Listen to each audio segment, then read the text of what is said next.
Everyone, welcome to my channel Knowledge Fusion. आज हम 11th string programme पढ़ने वाले हैं। जिन लोगों ने प्रीवियस स्ट्रिंग प्रोग्राम्स की वीडियोस नहीं देखी थी, ऊपर आई बटन दिख रहा होगा, उसे क्लिक कर दे, प्लेलिस्ट खुल जाएगी, आप उसे वहां से देख सकते हैं। तो आज हम समझते हैं कि इस प्रोग्राम को हम जावा में कैसे सॉल्व कर पाएंगे। तो आइए इसे समझते हैं।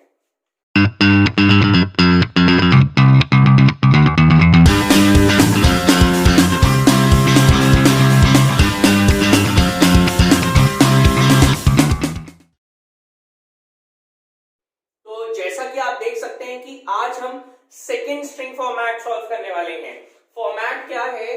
आपको इनपुट दिया हुआ है इंडिया और आउटपुट आपको ये निकालना है, यानी आउटपुट स्क्रीन पे ये आना चाहिए जब यूजर इंडिया इनपुट करे।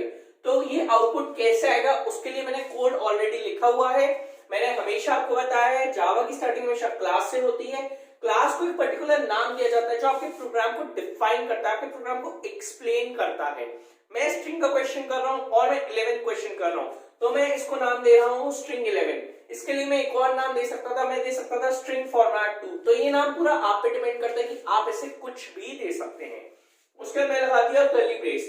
कर्ली ब्रेस लगाने के बाद मैंने अपना मेन फंक्शन लिखा है। मेन फंक्शन क्या करता है? आपके पूरे प्रोग्राम की प्रोसेसिंग में आपकी हेल्प करता है। उसके बाद मैंने लिखा है स्ट्रिंग एस।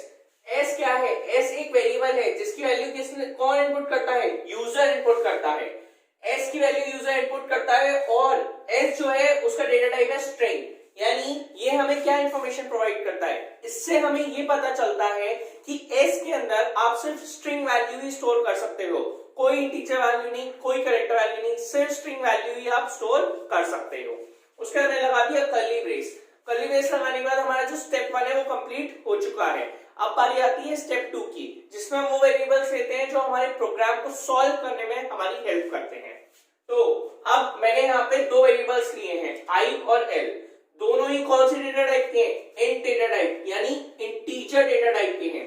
इसका मतलब क्या है कि आई और एल इन दोनों में सिर्फ इंटीजर वैल्यू ही स्टोर हो सकती है, कोई कैरेक्टर वैल्यू नहीं, कोई स्ट्रिंग वैल्यू नहीं। तो अब बात आती है कि मैंने आई क्यों लिया है।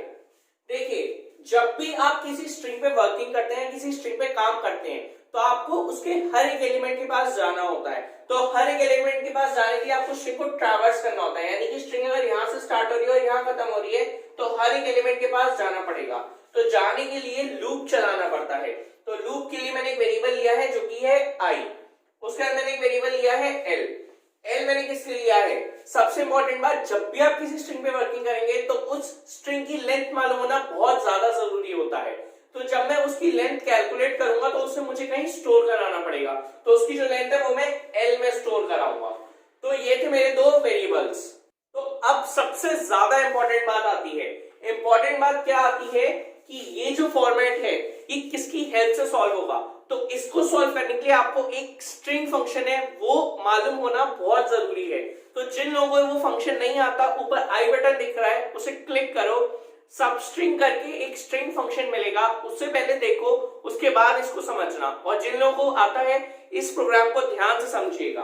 अब सबस्ट्रिंग की हेल्प से हम इसे सॉल्व करेंगे। सबसे पहले स्ट्रिंग क्या इनपुट हुई है? इंडिया। तो हम भी मान लेते हैं यूजर ने एस में इंडिया इनपुट किया है, ये मैंने इंडिया इनपुट कर दिया, ठीक है। अब मैं इसको रब कर देता हूं, आगे की वर्किंग करते हैं।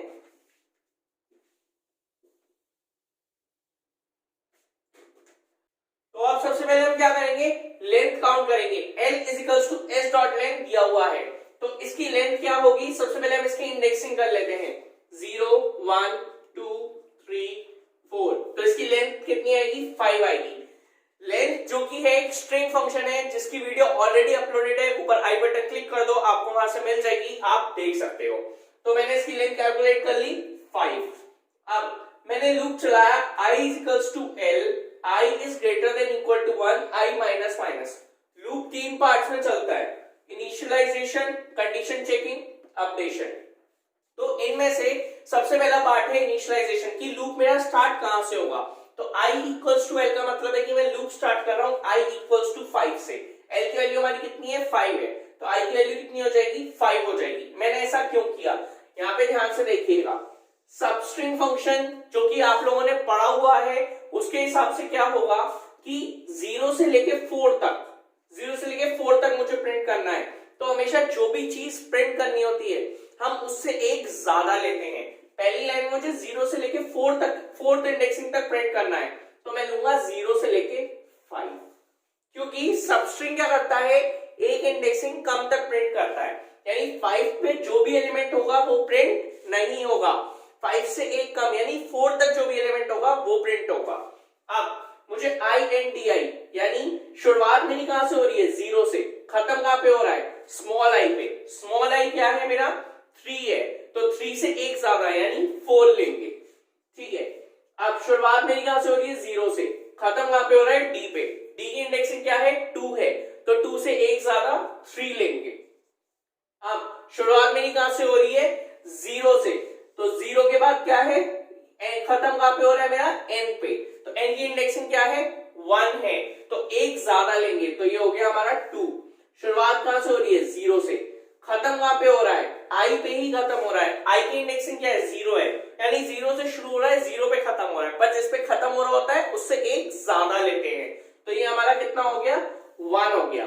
तो कायदे से हमारा जो लूप है वो 0 से लेके 5, 0 से लेके 4, 0 से लेके 3, 0 से लेके 2, 0 से लेके 1, इस तरीके से हमारा लूप चलना चाहिए, ठीक है।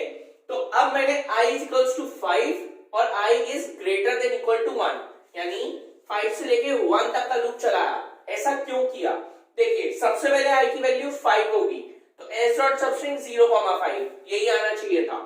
उसके बाद i की वैल्यू 4 होगी, तो s डॉट सबस्ट्रिंग 0,4, फिर ये आया, देखिए फिर i की वैल्यू क्या हो जाएगी, 3, तो 0,3, फिर 2, 0,2 और फिर 1, 0,1।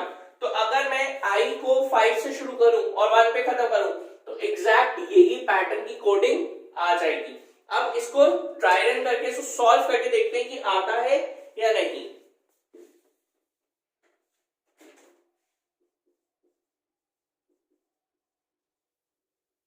ठीक है, अब i इक्वल्स टू l, यानी i equals to 5, 5 is greater than equal to 1, क्या 5 1 से बड़ा है, कंडीशन ट्रू है, अंदर आ गए। SOPLN क्या है, SOPLN एक बहुत छोटा सा फंक्शन है जिसकी फुल फॉर्म है system dot out dot println. आप हमेशा फुल फॉर्म यूज करेंगे, मैं आपको समझा रहा हूं इसलिए मैं SOPLN यूज कर रहा हूं, ठीक है। SOPLN क्या करता है, चीजों को प्रिंट करता है, ठीक है। तो अगर s डॉट सबस्ट्रिंग 0,i अगर ये इन्वर्टेड कॉमास के अंदर होता तो ये एज इट इज प्रिंट हो जाता, पर ये इन्वर्टेड कॉमास के अंदर नहीं है, तो इसकी जो भी वैल्यू होगी वो प्रिंट हो जाएगी। यहाँ पे एक ब्रैकेट कम है, ये एक और ब्रैकेट आ जाएगा, ठीक है।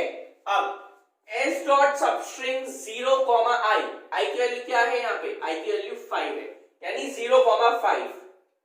तो क्या होगा, सबसे पहले हम जाएंगे s सबस्ट्रिंग के पास और हम क्या करेंगे, 5 से एक कम 4 तक जितनी भी चीजें सब प्रिंट कर देंगे।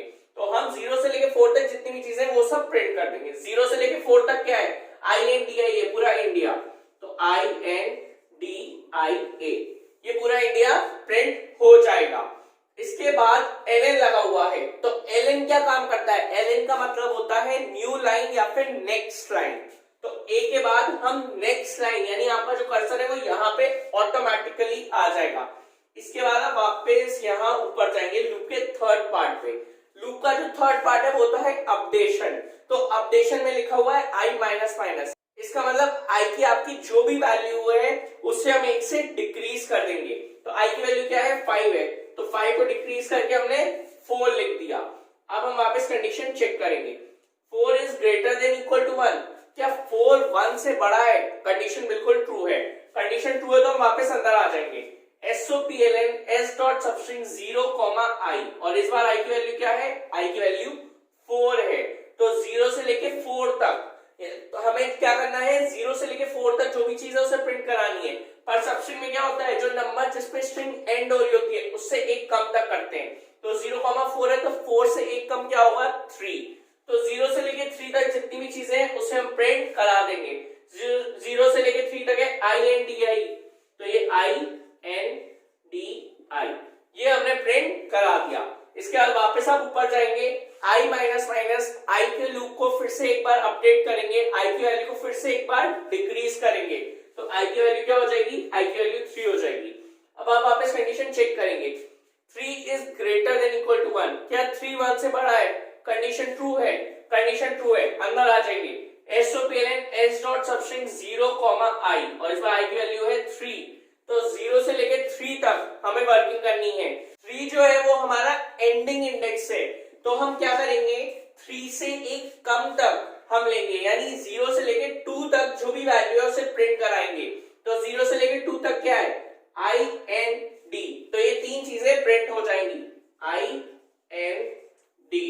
इसके बाद हम वापस ऊपर जाएंगे, आई माइनस माइनस, आई के लूप को फिर से एक बार अपडेट करेंगे, तो आई की वैल्यू 1 से डिक्रीज होगी, क्या हो जाएगी, 3 से 2 हो जाएगी। अब हम वापस कंडीशन चेक करेंगे, क्या 2 is greater than equal to 1, क्या 2 1 से बड़ा है, कंडीशन ट्रू है, वापस अंदर आ जाएंगे।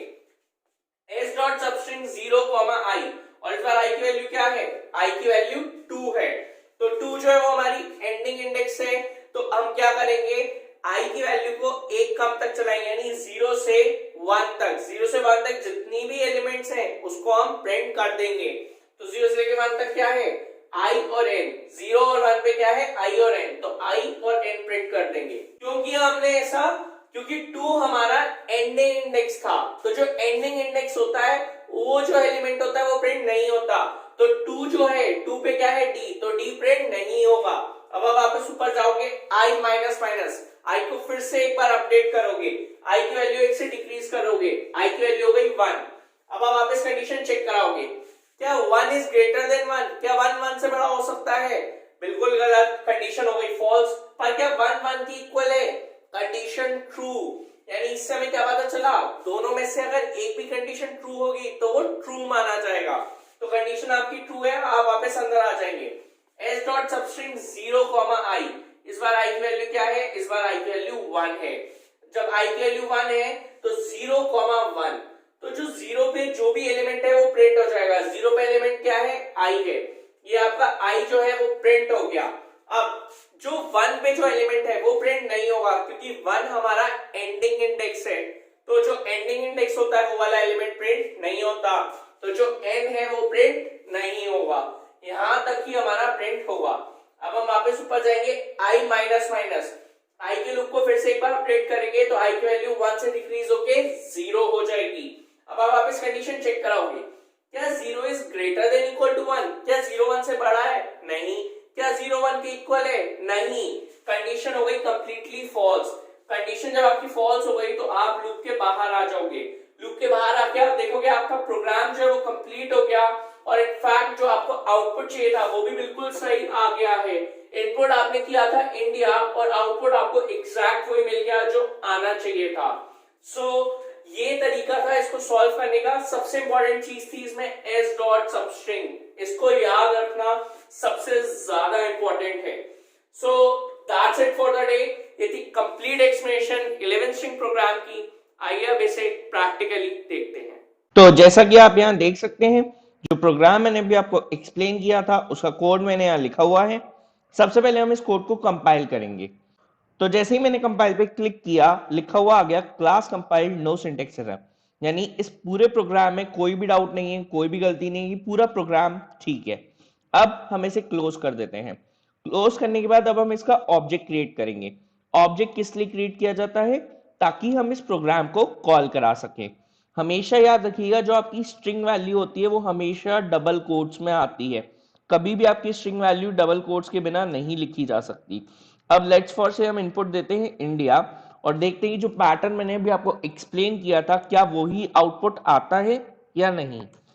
तो आप देख सकते हैं जो पैटर्न मैंने अभी आपको समझाया था वही आउटपुट आपको अपनी आउटपुट स्क्रीन पे मिल चुका है। तो यानी इससे हमें क्लियर हो गया कि जो हमारा प्रोग्राम था वो करेक्ट आउटपुट हमें प्रोवाइड कर रहा है। आई होप आपको ये प्रोग्राम क्लियर हुआ होगा।